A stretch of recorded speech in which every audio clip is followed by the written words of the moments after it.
எனதருமை யூடியூப் ரசிகர்களே, உங்கள் அனைவருக்கும் முதற்கண் எனது வணக்கத்தை தெரிவித்துக் கொள்கிறேன். இன்றைக்கான குரல், கேடும் பெருக்கமும் இல்லல்ல நெஞ்சத்து கோடாமை சான்றோர்க்கு அணி என்பதாகும்.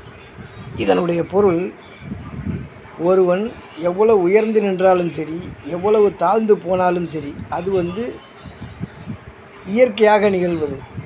ஒருவன் வாழ்வில் உயர்வது அல்லது தாழ்வது என்பது இயற்கையாக நிகழ்வது. ஆனால் எந்த ஒரு சூழ்நிலையிலுமே அவன் அந்த நடுநிலை தவறாமல் இருக்கிறான் என்றால் அதுவே மிகச்சிறந்த பண்பாகும். இதைத்தான் முதலில் கூற வருகிறார்.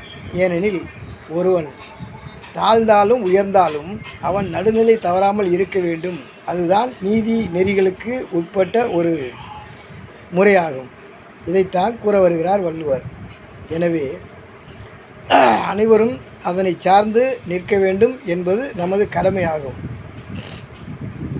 இந்த குரல் உங்களுக்கு பிடித்திருந்ததென்றால் தயவு செய்து சப்ஸ்கிரைப் செய்யவும், ஷேர் செய்யவும். இது எனது அன்பான கட்டளை, வேண்டுகோள்.